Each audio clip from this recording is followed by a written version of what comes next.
Bonjour à tous et bienvenue dans cette nouvelle vidéo. Alors aujourd'hui je vais aborder un sujet un petit peu compliqué qui touche un petit peu tous les auteurs et qui moi m'a touché mais hyper violemment avec mon troisième manuscrit. C'est de se dire mon roman est nul. Alors mon roman dans le sens mon manuscrit, pas dans le sens mon roman qui a déjà été publié etc. Ça c'est encore autre chose. Là je vais parler dans cette vidéo du fait de douter de ce qu'on est actuellement en train d'écrire. Alors je vais prendre mon cas à moi en exemple, mon roman que j'écris actuellement qui est mon troisième roman. Alors peut-être que vous n'allez pas du tout vous retrouver dans les questions que moi je me suis posées et dans les solutions qui m'ont permis de me sortir un petit peu de cette phase. Peut-être que vous allez vous y retrouver. L'idée de cette vidéo, c'est de vous montrer que tout le monde est touché. Alors moi j'en suis à mon troisième roman, donc je suis pas encore une auteure hyper expérimentée, mais voilà, je sais qu'il y a des personnes, ça fait 10 romans qu'elles écrivent, et pourtant ils doutent encore à leur 10e roman, voire plus. Voilà, vous êtes peut-être à votre premier roman, vous doutez, vous vous dites ah ouais non mais c'est parce que j'ai pas l'expérience. Rassurez-vous, tout le monde doute à un moment ou à un autre. Ça nous ramène un petit peu au syndrome de l'imposteur. Si vous n'avez pas vu la vidéo que j'ai faite à ce sujet, n'hésitez pas à la voir. N'hésitez pas à aller voir les commentaires sous cette vidéo, vous vous rendrez compte le nombre de personnes qui sont touchées par le syndrome de l'imposteur ou juste par des phases d'imposture. Je pense que ça peut vous aider à relativiser. Mais voilà, aujourd'hui, j'ai vraiment parlé de cette idée de mon roman est nul. Alors, j'avais pas trop eu cette sensation en fait pour mes deux premiers romans. Les origines, le tout premier, tout simplement, quand j'ai commencé à l'écrire, j'écrivais une histoire, j'avais même pas encore en tête de le publier, donc je me suis pas du tout posé ce genre de questions. Pour le dernier né, l'écriture a été assez facile et en plus je me suis rendu compte que je m'étais améliorée par rapport aux origines en termes d'écriture, en termes de fluidité, des actions. Je me suis rendu compte aussi que j'avais amélioré les points qui étaient un petit peu mes points faibles, et même si je me rendais compte que ça n'était pas parfait, que j'allais avoir beaucoup de travail à la réécriture etc, j'avais quand même cette sensation d'avoir progressé et du coup je me disais chouette, c'est bien, mon roman va être meilleur. Sauf que là, avec ce troisième roman, c'est tout l'inverse. J'ai clairement l'impression que je ne sais pas écrire. Alors non pas que je considère avoir une écriture parfaite pour mes autres romans, mais je m'étais moins posé cette question. Je pense que ça peut venir du fait que les origines m'a bien plu, que le dernier né, pour le moment les personnes qui l'ont lu, mes bêta lecteurs m'ont tous dit c'est mieux que les origines, tu t'es vraiment améliorée, et donc du coup j'ai un petit peu cette impression qu'il soit nécessaire que je m'améliore encore à nouveau, et donc cette pression je me la mets, et je sais que beaucoup d'auteurs se mettent cette pression de se dire ah ouais non mais j'ai un roman qui a super bien marché, il faut que je fasse encore mieux. Je sais qu'on en a parlé il y a pas très longtemps avec Lucille Chaponnet qui s'est mis à douter comme ça parce que elle, ses deux premiers romans, donc une duologie, ça a cartonné, ça a vraiment très bien marché, elle a eu d'excellents retours dessus, moi je les ai lus, c'est vraiment top, et voilà, elle se disait mais du coup maintenant il faut que je fasse mieux, est-ce que je suis capable de faire mieux etc. Alors déjà cette notion de mieux ou moins bien c'est hyper subjectif, donc ça c'est quand même intéressant d'essayer de se le sortir de la tête, mais cette pression de se dire il faut absolument que je fasse mieux, et faut savoir que ça touche énormément d'auteurs, pour ne pas dire tous les auteurs, et quelque part quel que soit le domaine dans lequel on travaille, on a toujours l'impression qu'on est censé toujours s'améliorer, qu'on n'a pas envie de revenir en arrière. Et donc on va se mettre une pression énorme qui va nous faire beaucoup douter. Donc moi je pense que c'est une des raisons pour laquelle je me suis mise à beaucoup douter pour ce troisième roman. Et si vous vous posez cette même question, n'hésitez pas à essayer de relativiser un petit peu, de vous demander si c'est pas tout simplement cette crainte de ne pas être capable de faire mieux qui vous fait douter de votre roman. Les autres problèmes que j'ai eu avec ce roman, c'est que je suis sortie de ma zone de confort. Les deux premiers romans que j'ai écrits, Les Origines et Le Dernier Né, on est sur un montage alterné en fait, vraiment comme au cinéma. On a plusieurs personnages principaux dont les points de vue s'alternent de manière très rapide. Dans chaque chapitre, on a le point de vue de plusieurs personnages, et du coup, j'ai pris l'habitude en fait de rythmer mes romans de cette façon. Et le fait d'alterner les points de vue, en fait, ça donne un rythme tout simplement que je n'ai pas dans ce roman-là parce que je n'ai plus qu'un seul personnage principal. Alors, je n'ai pas fait ça pour sortir de ma zone de confort ou pour faire quelque chose de différent, mais tout simplement parce que c'est nécessaire pour l'histoire de ne suivre qu'un seul personnage et de ne pas voir ce qui se passe chez les autres. Du coup,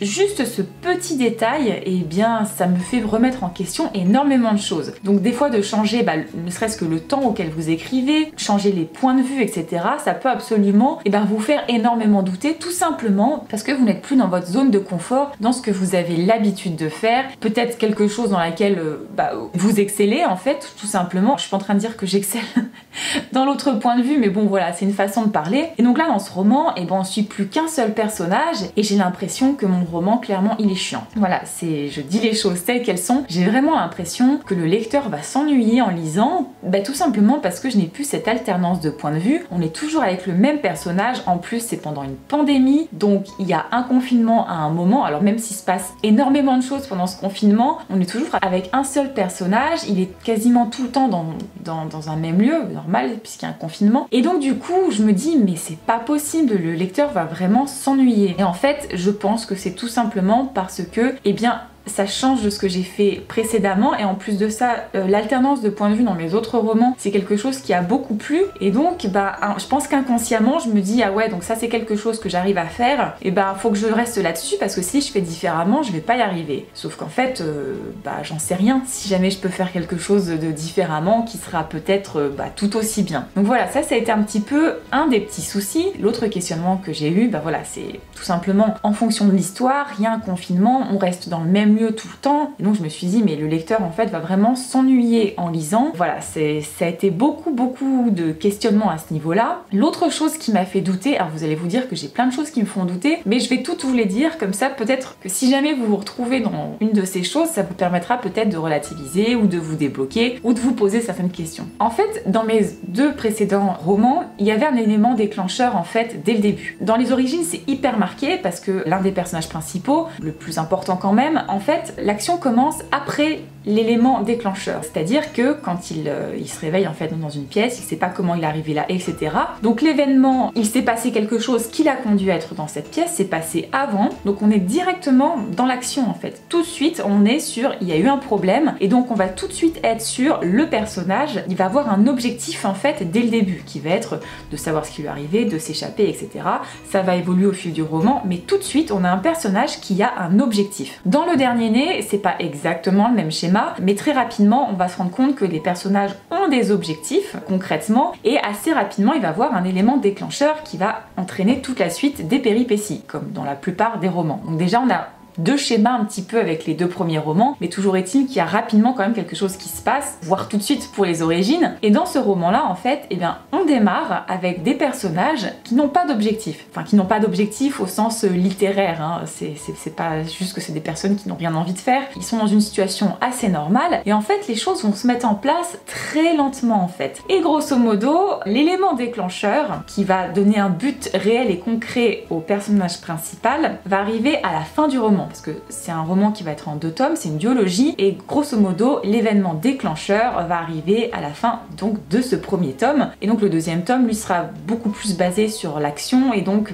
il ressemblera beaucoup plus à mes 2 romans précédents. Donc en fait il faut savoir que sur ce roman là, au début je voulais partir de la fin du tome 1 et ne faire qu'un seul roman, mais je m'étais rendu compte que j'allais à nouveau être sur le même schéma que les origines et que le dernier né, et donc je me suis dit pourquoi pas raconter ce qui a amené à cet événement déclencheur. Et donc je me retrouve dans un schéma qui est complètement différent de ce que j'avais fait jusqu'à présent, et je me sens vraiment perdue. Et ce schéma là en fait, de partir avec un personnage qui n'a pas d'objectif de base, et là en fait c'est très perturbant parce que on a ce schéma narratif en fait toujours de mise en situation, l'événement perturbateur, la résolution, le final. Je schématise très grossièrement, et du coup en fait quand on sort un petit peu de ces schémas, on va se poser des questions. Et je suis sûre que si j'écrivais les origines maintenant, où on est après en fait l'élément perturbateur, je suis sûre que je me poserais plein de questions parce que je ne rentre pas en fait sur ce schéma classique. Et là en fait pour ce troisième roman, c'est un peu ça. Bon alors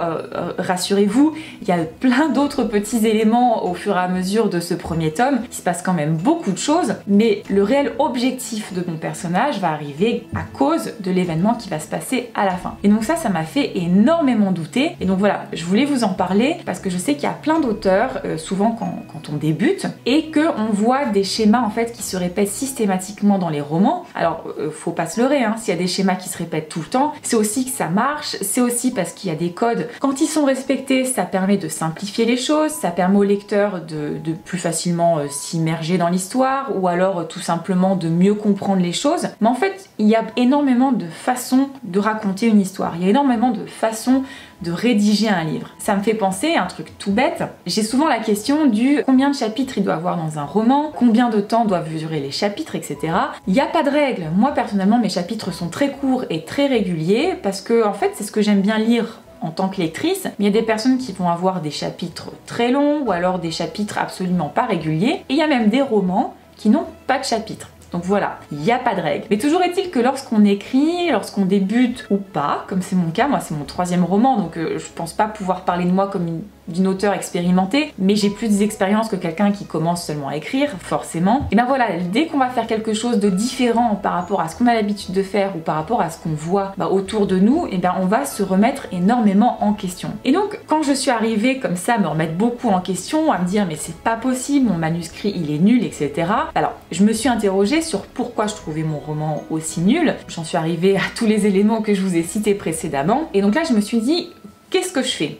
Alors, je ne vais pas mentir, à un moment je me suis dit non mais je vais abandonner ce roman, en fait il est vraiment trop mauvais. Ça m'a effleuré l'esprit, bon très rapidement je me suis dit non, on va arrêter de penser comme ça, on a tous des moments de doute, mais céder comme ça, enfin moi c'est quelque chose que je n'aime pas faire, je n'aime pas baisser les bras, je pense qu'il faut s'accrocher. Et donc je me suis dit qu'est-ce que je fais ? Quand je me suis dit mon roman est nul, c'est lorsque je l'ai repris après avoir mis en pause pendant que je faisais la première réécriture du Dernier Né. Et donc j'avais écrit la moitié, j'étais à 50 000 mots, et lorsque j'ai repris, je me suis dit bon, mon roman est nul, qu'est-ce que je fais ? Au début, je me suis dit, est-ce que je relis tout ce que j'ai fait, je corrige, je modifie, etc. Ou alors, est-ce que je fais lire ce que j'ai déjà écrit, ou alors est-ce que je continue tout simplement ? Alors, l'idée de faire lire, alors soit par des alpha lecteurs, soit par un bêta lecteur, je me suis dit que c'était pas la bonne idée parce que je sais que j'ai beaucoup de travail à la réécriture et donc je me suis dit non, je vais pas leur donner quelque chose en l'état parce que clairement, j'ai beaucoup trop de choses à retravailler. Après, je me suis dit, est-ce que je relis tout et je réécris tout ? C'est ce que j'avais fait pour les origines et le Dernier Né, parce qu'à chaque fois en fait je mettais en pause à des moments où je devais retravailler sur l'autre, etc. Et ça m'avait plutôt bien réussi. J'avais réécrit certaines choses, je m'étais replongée dans l'histoire, mais là j'ai décidé de ne pas le faire. Tout simplement parce que je me suis dit je ne vais pas m'écouter, je ne vais pas écouter ces petites voix qui viennent me dire ton roman est nul, le lecteur va s'ennuyer, ça c'est vraiment pas bien, ton personnage il est pas intéressant, etc. etc. Toutes ces croyances limitantes dont j'ai déjà parlé dans une autre vidéo. Et je me suis dit je vais continuer, je vais foncer, je vais aller jusqu'au bout de ce roman en faisant taire les petites voix dans ma tête qui me répètent toutes ces choses que j'ai pas trop envie d'entendre. Et une fois que j'aurai terminé, je vais tout simplement réécrire et je verrai bien à ce moment-là ce qu'il en est. Et tout simplement après, j'enverrai en bêta lecture et là j'aurai un avis extérieur. Alors, si ça se trouve, mes bêta lecteurs me diront non mais en fait on s'ennuie pas du tout, c'est très bien. Peut-être qu'ils me diront ah oui là on voit que tu t'aventures sur quelque chose qui est différent et du coup il y a des trucs qui pêchent un peu, ou alors peut-être qu'ils me diront non mais en fait là ce que t'as écrit ça ne va pas du tout, mais vraiment pas du tout. Mais ça en fait, tant que je n'y suis pas et tant que je n'ai pas envoyé à des bêta lecteurs et tant que je n'ai pas un regard extérieur, je ne peux pas le savoir. Voilà, je vous ai fait un peu toute une vidéo pour arriver à cette conclusion qui est de quand on est auteur en fait, alors on est capable des fois de se dire tiens là c'est mieux que là, cette scène là elle fonctionne bien, celle-ci pas terrible, j'ai besoin de la retravailler, mais grosso modo pour avoir ce genre d'avis de est-ce que le lecteur va s'ennuyer, est-ce que le rythme au final est bon, etc. Et en fait ça il y a que des bêta lecteurs qui pourront vous aider dans ce genre de situation, ou des alpha lecteurs. Alors je rappelle pour ceux qui ne connaissent pas la différence, un bêta lecteur va lire votre roman une fois qu'il sera terminé et souvent réécrit une première fois. Un alpha lecteur va vous suivre au fur et à mesure de la rédaction, donc là c'est grosso modo les premiers jets, vous lui envoyez en direct tous les 2-3 chapitres et il va vous donner son avis au fur et à mesure de la lecture. Si vous doutez beaucoup de votre roman, l'alpha lecture peut être vraiment une super solution parce que vous allez avoir quelqu'un qui va vous suivre au fur et à mesure et peut-être vous dire très rapidement écoute non là tu pars sur quelque chose, moi je trouve que ça marche pas terrible, alors ça vous permettra peut-être de retravailler certaines choses ou vous poser de nouvelles questions, etc. plutôt que d'arriver à la fin et d'avoir des bêta lecteurs qui vous diront non mais en fait là faut tout revoir. Alors je dis pas que c'est ce qui va se passer, mais voilà, dans des cas où vous doutez de votre manuscrit au moment où vous êtes en train de l'écrire, et bien l'alpha lecture peut vous aider. Et même si vous avez déjà écrit plusieurs romans, et bien il est possible qu'à un moment un manuscrit ait besoin d'alpha lecteur? Moi je me suis posé la question pour celui-ci, mais voilà, j'avais déjà écrit 50 000 mots, ce qui correspond à peu près à la moitié du roman, et je me suis dit non, je vais continuer et je verrai bien après. S'il y a beaucoup de travail à la réécriture et avec les bêta lecteurs, je l'assume complètement. Si ça se trouve, en fait, j'aurai pas plus de travail que pour les autres, mais voilà, je suis restée sur cette idée. Donc voilà, une petite vidéo où je vous ai pas mal parlé de moi, de mon 3e roman. Peut-être que vous allez vous retrouver dans des choses dont je vous ai parlé. Peut-être que ça va vous permettre de vous poser certaines questions. On est souvent très dur avec nous-mêmes en tant qu'auteur, et c'est pour ça que des regards extérieurs, c'est vraiment très important. Je le répète tout le temps, il y a plein de conseils, certains qui diffèrent complètement, certains qui sont complètement en contradiction, et comme n'importe quel conseil, il y en a qui sont à prendre, il y en a qui sont à laisser, ça va dépendre des personnes, mais le fait d'avoir un regard extérieur pour son roman, pour pouvoir avancer, pour pouvoir évoluer, pour pouvoir améliorer son roman et s'améliorer soi, le regard extérieur, les bêta lecteurs, c'est extrêmement important. Voilà, je vais m'arrêter là pour cette vidéo, j'espère qu'elle vous aidera si jamais vous doutez. Alors peut-être que vous allez vous dire, ah mince, moi j'en suis à mon 1er roman, je doute, et je me disais que lorsqu'on avançait dans l'écriture, on doutait moins. Et ben désolé, c'est pas le cas. Même si on prend confiance en certaines choses, il y a des doutes qui persistent, hein. Je pense que dans n'importe quelle activité créative, on se pose toujours des questions sur ce qu'on fait. Est-ce que ça nous plaît à nous? Est-ce que ça va plaire aux autres? Comment je peux l'améliorer? Etc. etc.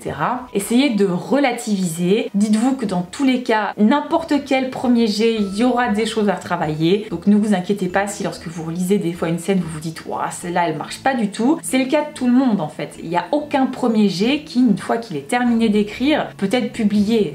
Ça n'existe pas. Il y a toujours des choses à retravailler. Votre manuscrit n'est pas nul, votre manuscrit est améliorable comme n'importe quel manuscrit. Voilà, j'espère que cette petite vidéo pourra vous aider, vous motiver, et moi je vous dis à très bientôt, et en attendant, écrivez bien!